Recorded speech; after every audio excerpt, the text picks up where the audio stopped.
O Lula renovou a promessa ontem de isentar o imposto de renda até 5 salários mínimos. Não vai cumprir. Não vai cumprir. Não é porque ele está mentindo, não. É porque ele não para estudar. A crise fiscal brasileira, a gente chama no Ceará, deu na laje. Então, eu estou falando da primeira pedra civilizatória, respondendo a pergunta.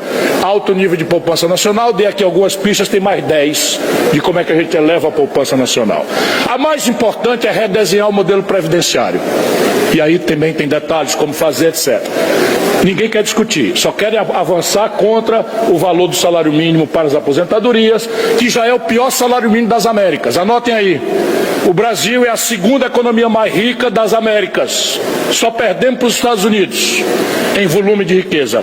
Não per capita, mas em volume de riqueza. Pois bem, a nossa economia paga o pior salário mínimo de todas as Américas para os seus trabalhadores. Não é por causa da economia, é por causa da falência do setor público, que é real.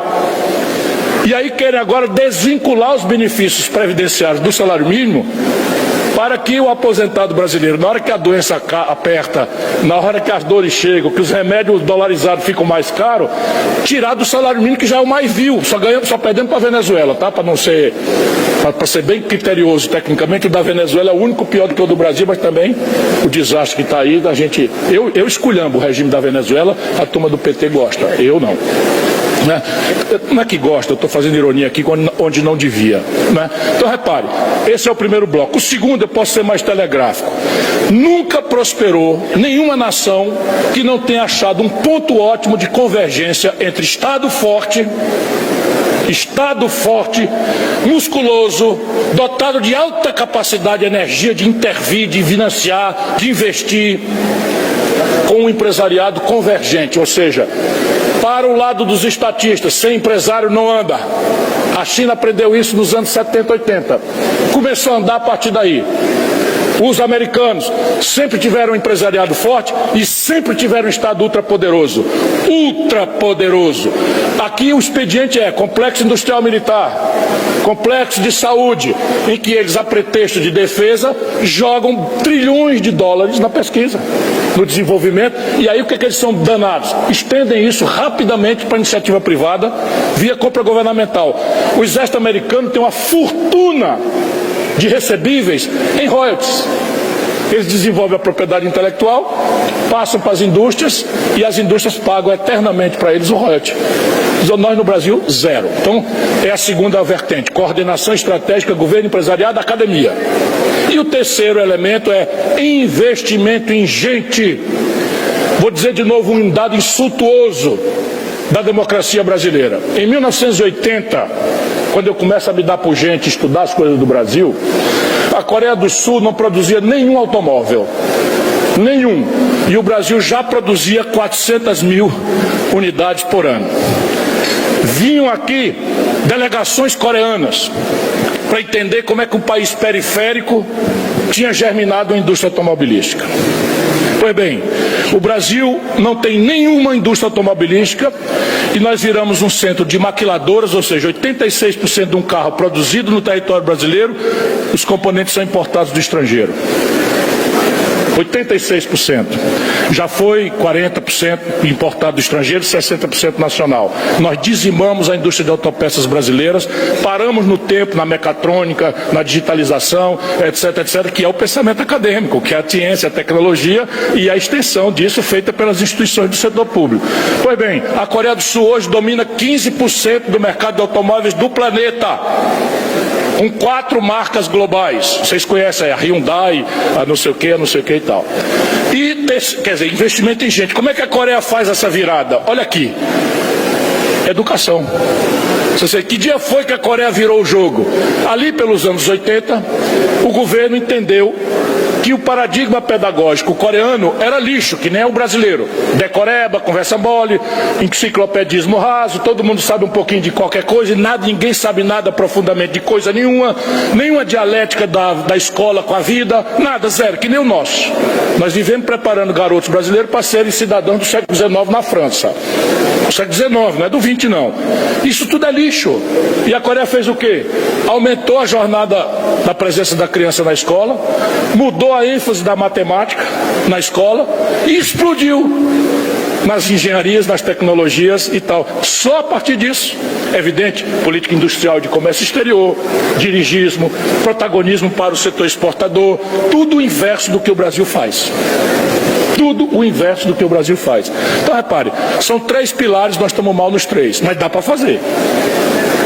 Espera aí, eu ainda estava com as perguntas aqui e eu molhei. Vou lá só na parte financeira. Veja, vamos nos transportar para um endividado. Você não pode responder, como certa esquerda burra faz, de que a solução para o endividamento é calote. Por quê? Porque a substância da dívida pública corresponde à poupança popular. Então, o que é a dívida pública? É o FGTS da classe trabalhadora, que está hospedada lá e vira passivo do governo, porque ela tem que um dia ir pagar para o trabalhador o FGTS. Estão fazendo 1000 demagogias, estão destruindo essa poupança com clientelismos e tal. Nós perdemos os vetores centrais de financiamento de moradia, de saneamento básico, tudo esculhambação no Brasil é geral. Eu fico indignado e estou me policiando, porque eu sou agora um acadêmico. Então, repare, a caderneta de poupança das pessoas é ativo do povo, que corresponde ao endividamento do setor público, certo? Então, não dá para brincar com isso. Dívida é que nem casa, é estoque e fluxo.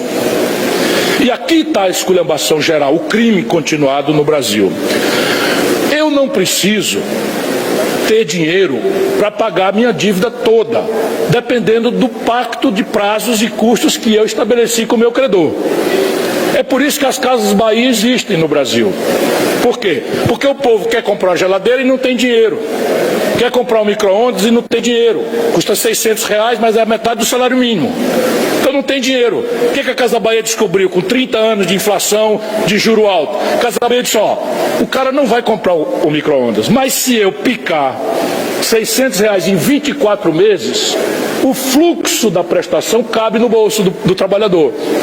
E o trabalhador precisa ou quer ter o micro-ondas e aquela prestação cabe. Então ele não se importa, o que viola a teoria econômica de Chicago, dos conservadores, porque o Brasil é diferente, ninguém entende o Brasil, porque vão estudar lá fora e voltam e não compreendem o Brasil.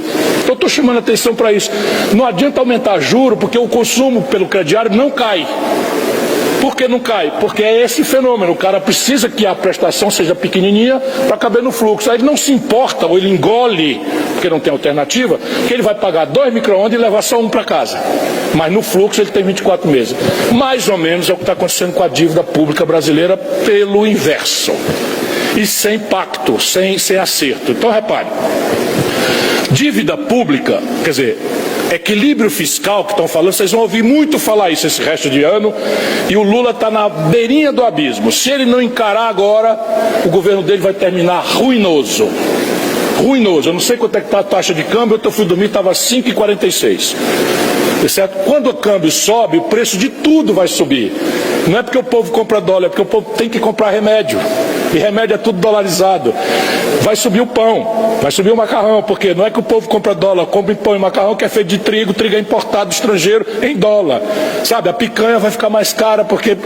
E por aí vai, está tudo dolarizado no Brasil. Então repare, e o dólar é uma rota de fuga dos credores do crédito público, que começa a desconfiar que o governo não vai dar conta de encarar o fluxo. E de fato não vai.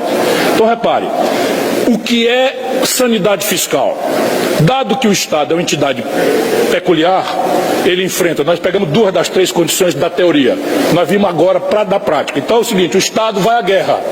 Ele não pode ir à guerra fazendo conta de padeiro se o imposto que entrou nesse mês dá sobra para comprar equipamento de guerra. Então é uma peculiaridade da literatura para explicar.